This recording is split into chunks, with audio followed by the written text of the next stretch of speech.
Hello friends, नमस्कार। मैं doctor Chandra Kumar Deshmukh from Pune.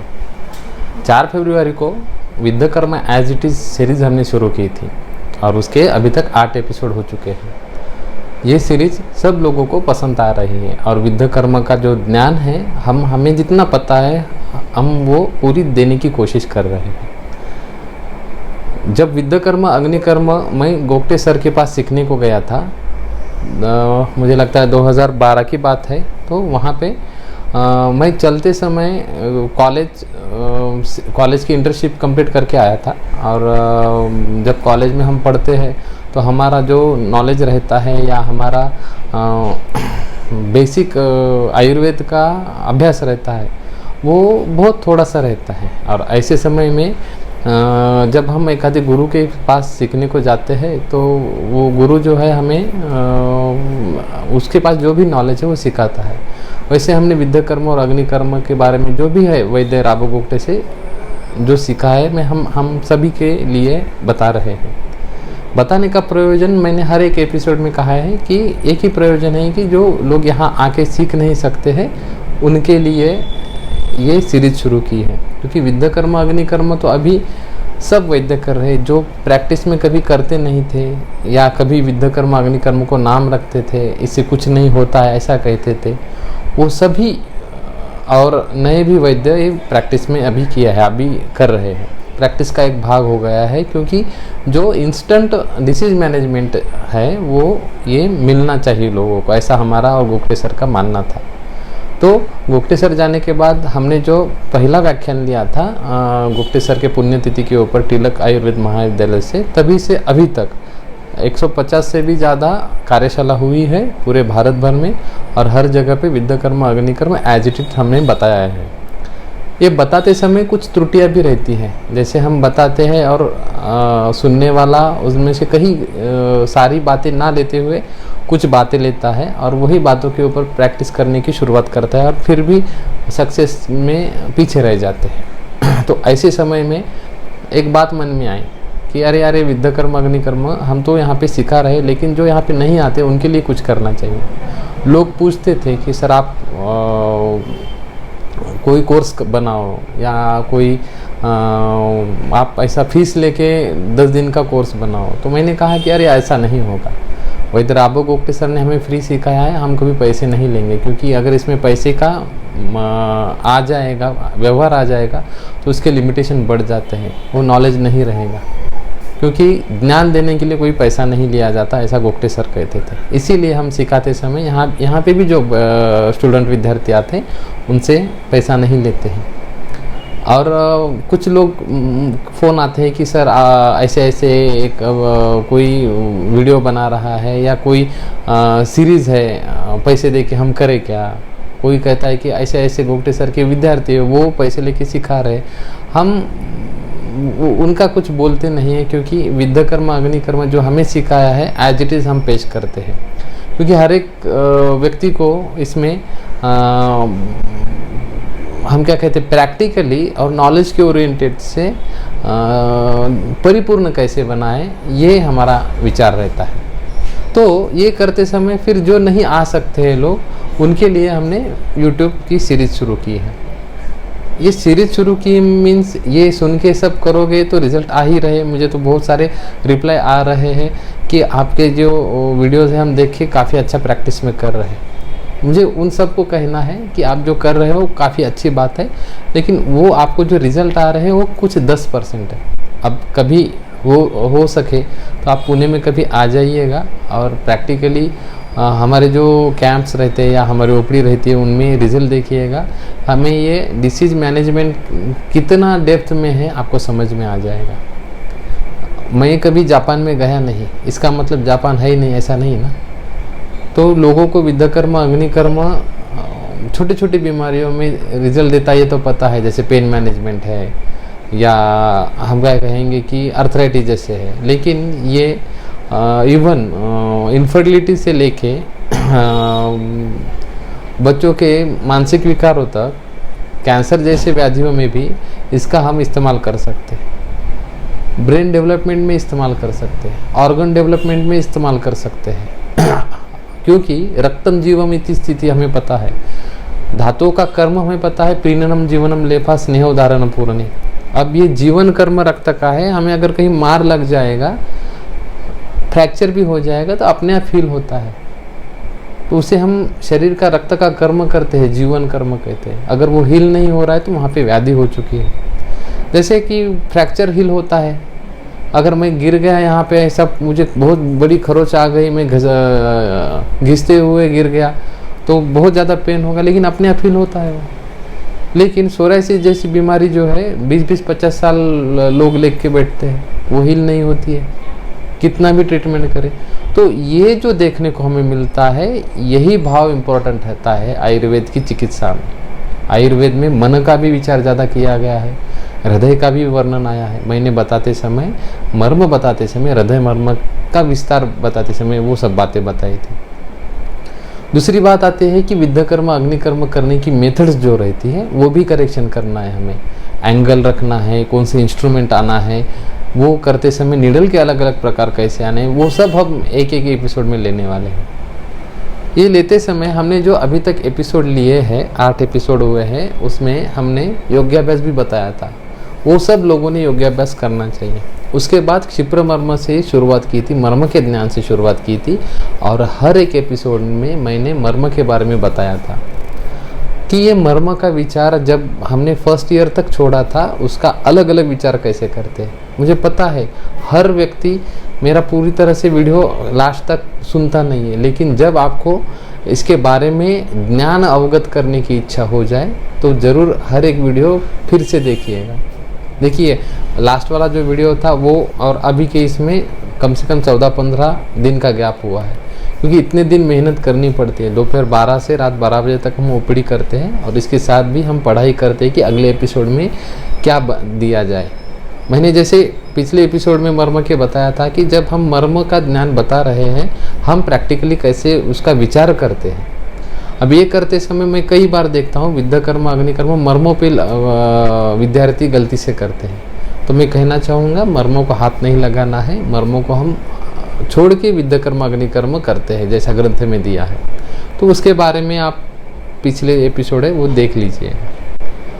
Last का जो एपिसोड था मर्म और वंध्यत्व, ऐसा मैंने उसका शीर्षक दिया था। वो शीर्षक देने के बाद वही बहुत लोगों के गायनेकोलॉजिस्ट के भी मुझे फ़ोन आए कि उन्होंने कहा कि हमारा ये विचार बहुत इंटरेस्टिंग लग रहा है, हमें आगे जाके सीखना है। मुझे एक MBBS न्यूरोलॉजिस्ट DN वाले डॉक्टर का फ़ोन आया कि मैं ये विद्ध कर्म मानस रोग में सीखना चाहता हूँ, देखना चाहता हूँ। उन्होंने पूरे 1 साल में हमें फॉलो किया है, और अभी तक के सारे बच्चों के रिज़ल्ट देख के उन्हें ये काफ़ी सीखने की इच्छा हो चुकी है, क्योंकि आखिर सबको पेशेंट ठीक ही करने हैं।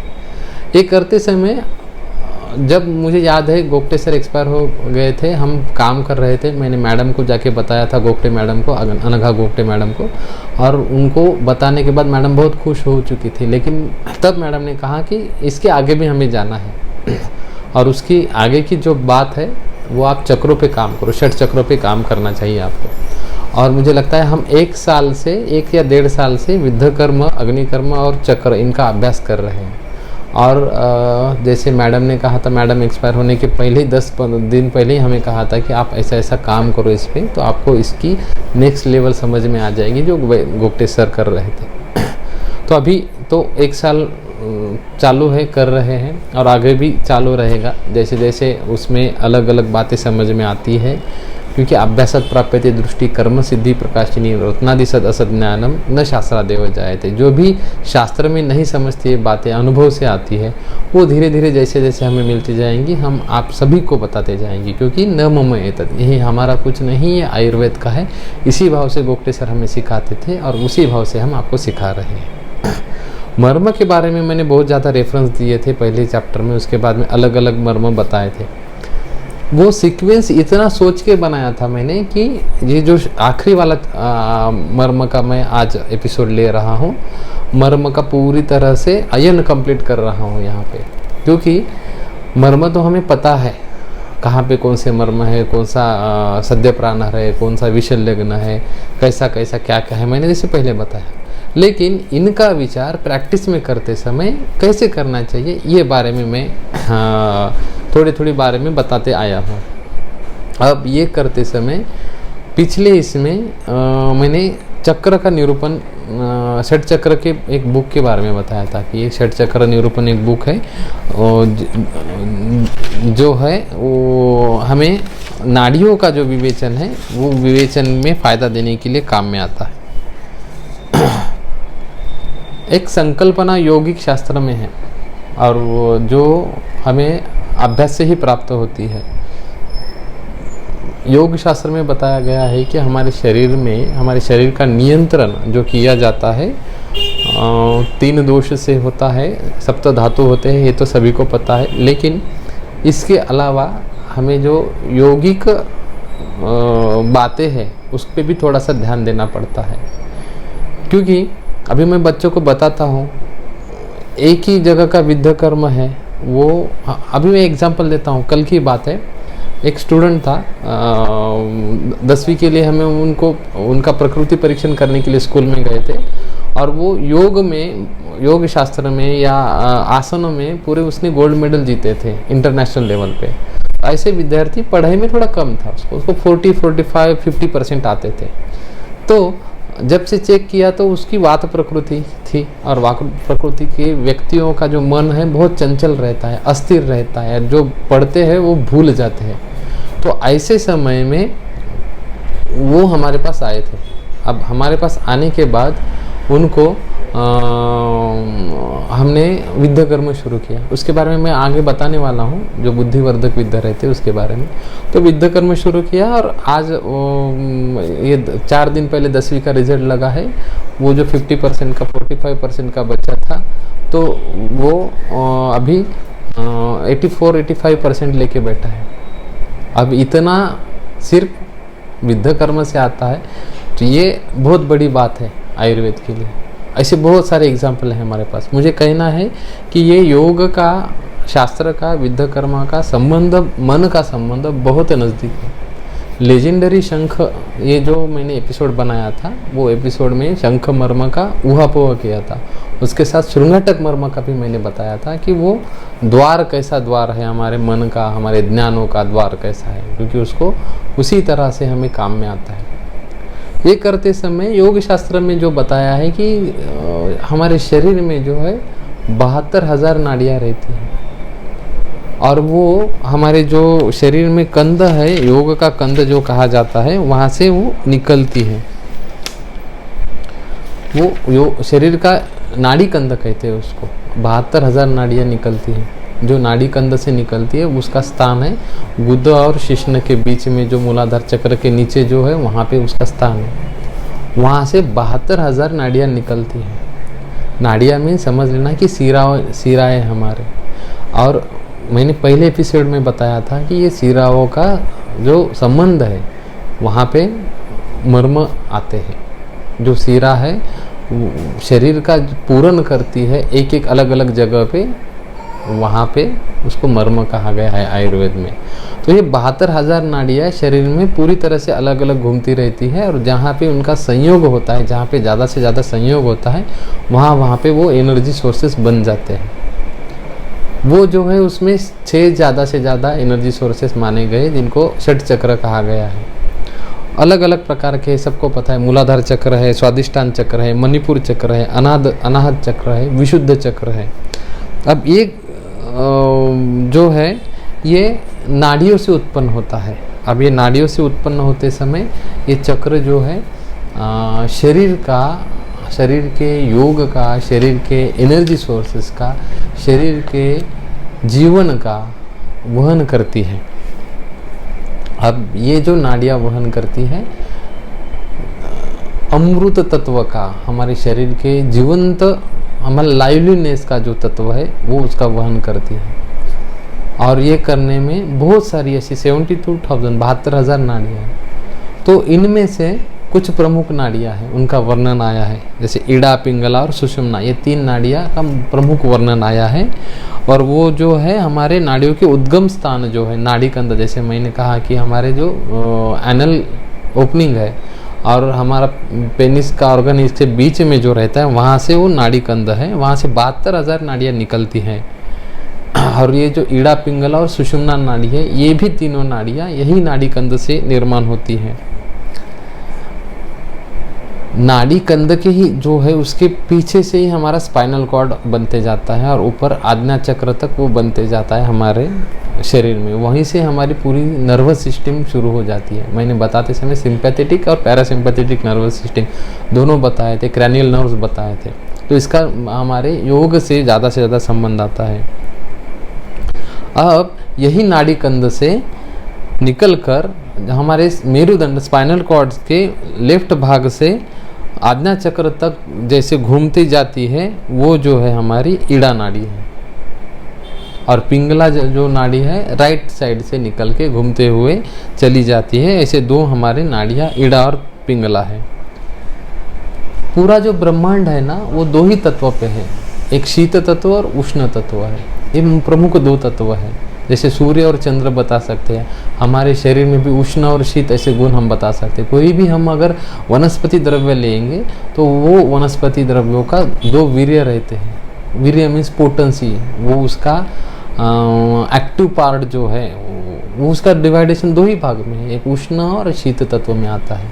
तो उसी हिसाब से आयुर्वेद की औषधियाँ इस्तेमाल की जाती हैं।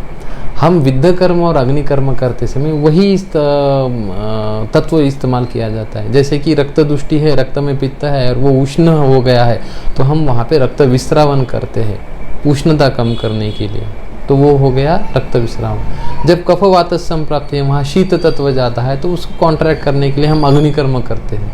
दो ही तत्व से और दो ही ये प्रमुख चिकित्साएं हम यहाँ पे करते हैं और उसका यहाँ पे संबंध है। ईड़ा जो नाड़ी है, जो मूल हमारे नाड़ी कंद से निकलती है, वाम भाग से जाके आज्ञा चक्र तक घूमती हुई जा रही है, वो है चंद्र का प्रभाव देती है, शरीर में शीतता निर्माण करती है। पिंगला जो है शरीर के दक्षिण भाग से राइट साइड से निकल के घूमती हुई हमारे मेरुदंड को घूमती हुई आज्ञा चक्र तक जाती है और वहाँ पे वो उसका उष्ण तत्व का वहन करती है। अब एक करते हैं ईड़ा पिंगला तो हो गई, और उसके बीच में सुषुम्ना नाड़ी है जिसको हम स्पाइनल कॉर्ड कहेंगे या हम हमारा मेरुदंड कहेंगे। वहाँ से सुषुम्ना नाड़ी जाती है। तो योग शास्त्र में बताते समय कहा गया है कि जब आपके शरीर में उष्ण तत्व बनता है तो आप राइट नॉस्ट्रिल बंद करके लेफ्ट नॉस्ट्रिल से सांस लेना शुरू करें और राइट नॉस्ट्रिल से छोड़ना शुरू करें। ऐसे करेंगे तो शरीर में शीतता बढ़ेगी और उष्ण व्याधियाँ सब कम हो जाएंगी। अगर शरीर में उष्णता बढ़ रही है, डिजेनरेशन हो रहा है, आप बूढ़े हो रहे हो, पित्त बढ़ रहा है, तो क्या करना है, तो ये शीत नाड़ी का, ईड़ा नाड़ी का इस्तेमाल करना है।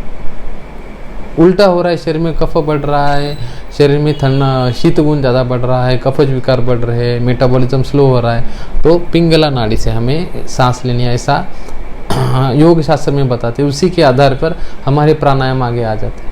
लेकिन विद्ध कर्म करते समय यही इस्तेमाल होता है, तो हम वही तत्वों का इस्तेमाल करके विद्ध कर्म या अग्नि कर्म अल्टरनेट करके काम करते हैं। जैसे हमारी आँख है, आँख में रक्तस्राव हो रहा है, उष्णता हो रही है, हमारी दिव्य तेज दृष्टि निकल रही है, तो हम वहाँ विद्ध कर्म करेंगे।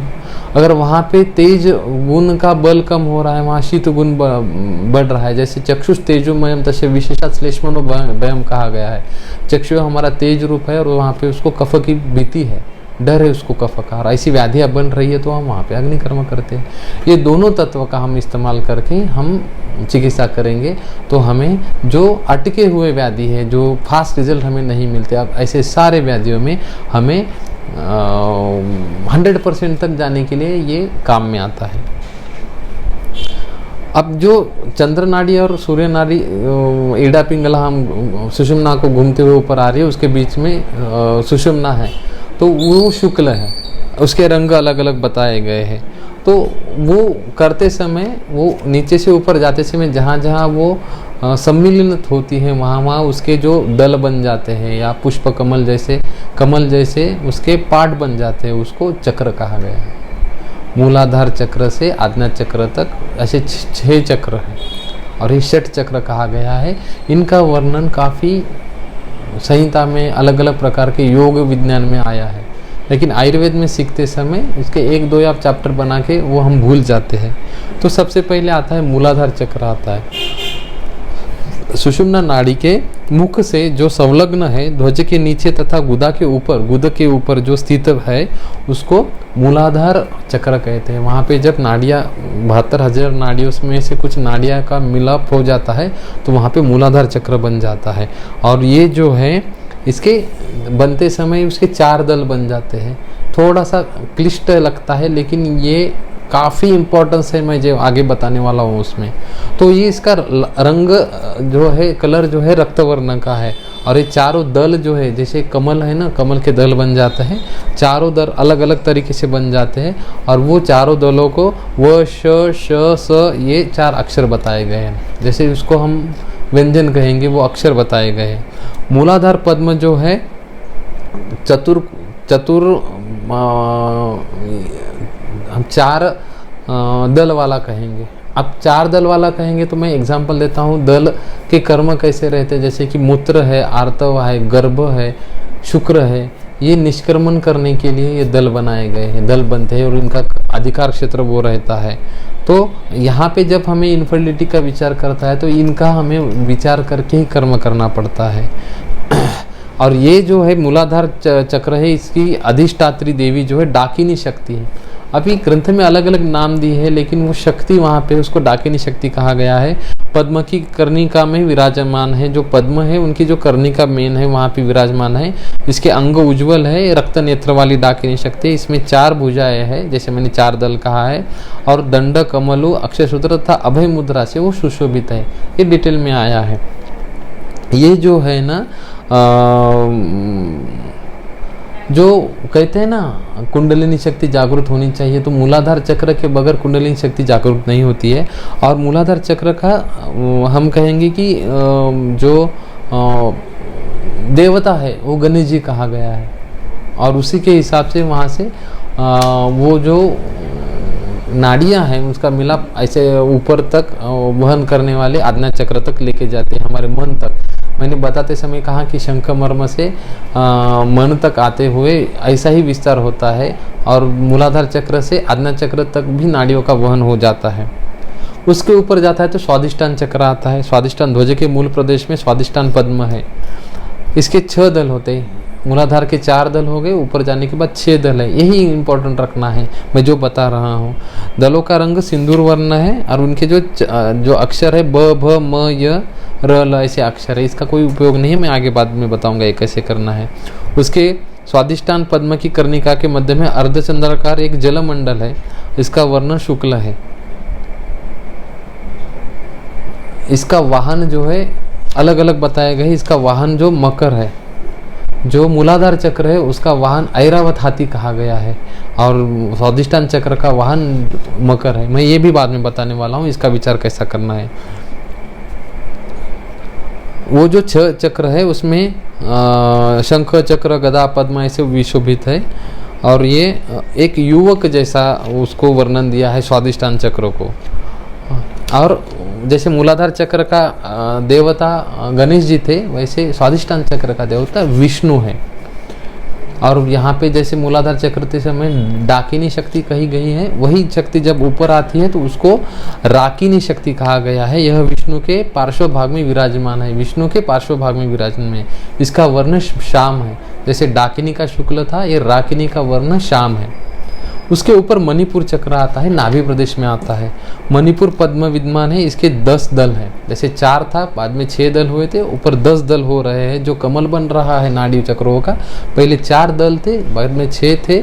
मणिपुर के 4, स्वादिष्टान के 6, अब मूलाधार के 4, स्वादिष्टान के 6 और मणिपुर चक्र के 10 दल बन गए हैं। और इसमें अलग अक्षर विराजमान है। ड, ढ, न, त, थ, ध, न, प, फ ऐसा आया है।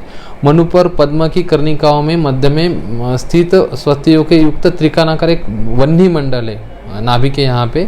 इसका वर्ण रक्त है, अग्नि है वहाँ पे। और वहाँ पे वह्नि बीज विराजमान है। रुद्र देवता का अधिष्ठान यहाँ पे नाभि के यहाँ पे जो मणिपुर चक्र है वहाँ पे उसका अधिष्ठान है। रक्ताकार है, वृद्ध रूपी है। जैसा विष्णु या मैंने स्वादिष्टान चक्र कहा था वो पुरुष रूपी है, पुत्र रूपी है, तो ये वृद्ध रूपी है। यहाँ पे उसका अधिष्ठान जो रुद्र बताया गया है। यहाँ पे जैसे डाकिनी और राकिनी शक्ति हो गई थी, तो मणिपुर चक्र में राकिनी शक्ति है, लाकिनी शक्ति है, और यह रुद्र के पार्श्व देश में विराजमान है। वो जो कमल का बन रहा है 10 दल का, उसके पार्श्व में यहाँ पे लाकिनी शक्ति है, तो वहीं पे पार्श्व स्थित में हमारी दोनों किडनियाँ रहती है, और उसका संबंध बहुत ज़्यादा आता है। जैसे किडनी फेल्योर का पेशेंट रहता है और उसमें आप देखिएगा शरीर में पूरी तरह से पानी बढ़ता है और शरीर में वर्ण हानि हो जाती है, उसका निस्सार हो जाता है, इंद्रिय नष्ट होने लगते हैं, पूरा ड्राइनेस शरीर में बढ़ता है, पूरे शरीर में स्वेलिंग आती रहती है। तो वहाँ पे जो विष्णु रुद्र रूपी जो शक्ति है, जो उसको लाकिनी शक्ति कहा गया है, वो शक्ति का ह्रास हुआ है ऐसा कहते हैं वहाँ पे, और वो उस पे काम अगर करोगे तो ऐसे पेशेंट में हमें रिजल्ट आता है। मैं आगे बताऊंगा कैसे है। उसके ऊपर जो अनाहत चक्र है, अनाहत चक्र हृदय में है, अनाहत चक्र पे पद्म विज्ञान में है, उसके 12 दल है। पहले 4 थे मूलाधार चक्र के, स्वादिष्टान के 6 है, मणिपुर चक्र के 10 हो गए, और अनाहत चक्र जो है उसके 12 पद्म है। तो ध्यान में रखना 12 पद्म है तो उसके जो दश वाहिनी है वो 10 पकड़ना है, और एट्रियम और वेंट्रिकल पकड़ेंगे तो टोटल 12 पद्म हो जाते हैं। और उसके लिए हर एक के अक्षर दिए हैं, क ख ग घ ग च छ ज झ य ट ठ, ऐसे 12 अक्षर दिए हैं। तो आप देखिएगा जो नक्षत्र कहते हैं, पूर्व से पश्चिम भाग में अगर आकाश का विभाजन किया जाएगा तो उसके वहाँ पे 29 नक्षत्र आ जाते हैं, और वही ये नक्षत्र और ये अक्षर जो है वो समान है, उसका बहुत ज़्यादा संदर्भ आता है। हम अगर भविष्य शास्त्र या योग शास्त्र को एक मिलाप में लाएंगे तो। और जो अनाहत चक्र है हृदय के स्थान में, या इसमें षटकोणाकार एक वायुमंडल होता है, यह धूम्र वर्ण वाला है, उसके मध्य में वायु बीज विराजमान है। हृदय में अनाहत चक्र में वायु बीज विराजमान है। भुजाओं में अंकुश सुशोभित है, और इसका वाहन कृष्ण सागर मृग है, मृग वाहन है। जो वहाँ पे शक्ति का आकार जो बन रहा है वो मृग पे बैठी है ऐसा लगता है वहाँ पे। तो वायु बीज के मध्य में ईश विराजमान है, यह हंस के समान श्वेत वर्ण वाला होता है। अनाहत चक्र की अधिष्ठाता देवी काकिनी शक्ति होती है। हमने देखा डाकिनी देखा, राकिनी देखा, लाकिनी देखा, और यहाँ पे काकिनी शक्ति बन जाती है। यह ईश के पार्श्व देश में, अनाहत चक्र के पार्श्व में विराजमान है।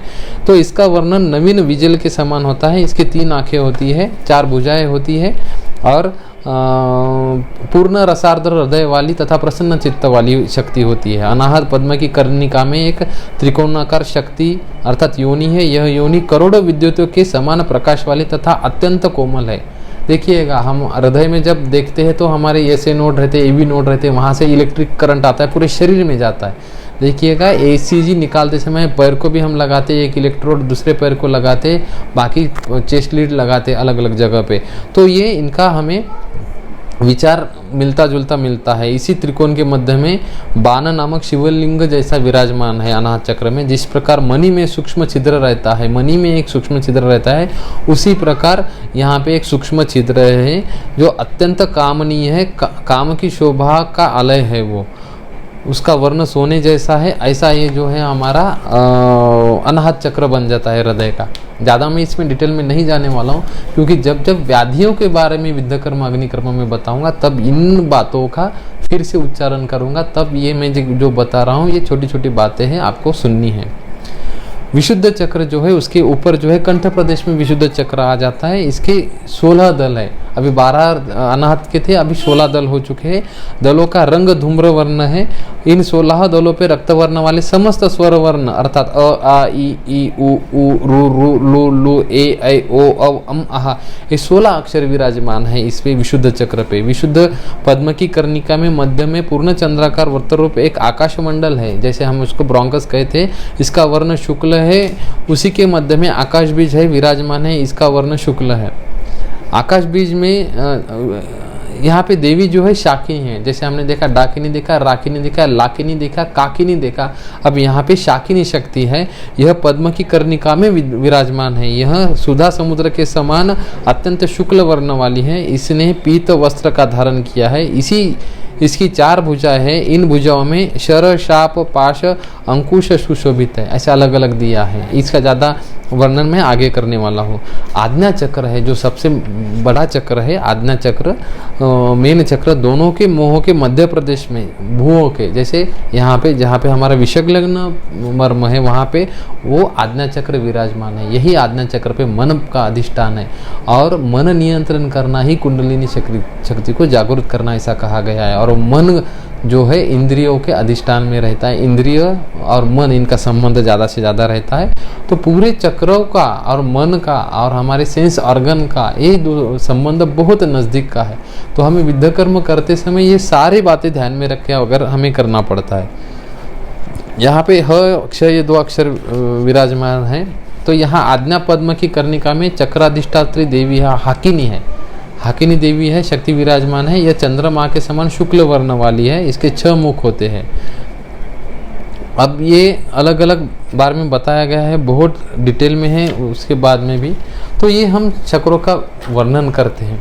तो ये जो अलग अलग प्रकार के शरीर में चक्र आते हैं, ये तो 6 चक्र मुख्यतः बताए गए, लेकिन यही जो 72,000 नाड़ियाँ अलग अलग जगह पे जब मिल जाती हैं वहाँ पे भी अलग अलग प्रकार के हमें चक्र मिलते हैं। मॉडर्न के हिसाब से देखेंगे तो जहाँ पे ब्लड वेसल मिल जाती है तो वहाँ प्लेक्सिस बन जाते हैं, जहाँ पे नर्व्स एक जगह पे आ जाती हैं वहाँ पे नर्व प्लेक्सिस बन जाते हैं। जैसे सर्वाइकल प्लेक्सिस आता है, लंबर प्लेक्सिस आता है, वहाँ पे हम नाक देखेंगे, नाक के नीचे भी हमें प्लेक्सिस मिलते हैं जो हमें सूंघने के लिए काम में आते हैं। कान के पीछे भी हमें ब्लड वेसल्स और बोन का कॉम्बिनेशन मिलता है, नर्व का कॉम्बिनेशन मिलता है। तो हमारी शरीर जो है ये पूरी नाड़ियों से बना हुआ है। फर्क एकमात्र है कि ये जो शब्द आते हैं नाड़ी है, चक्र है, ये बहुत पुराने हमें लगते हैं, लेकिन वहाँ पे वो लैंग्वेज ही वैसी थी, संस्कृत लैंग्वेज थी और संस्कृत में ही पूरे देवनागरी भाषा कही गई थी और वहाँ पे जो वर्णन आया है वैसे वहाँ लिखा गया है।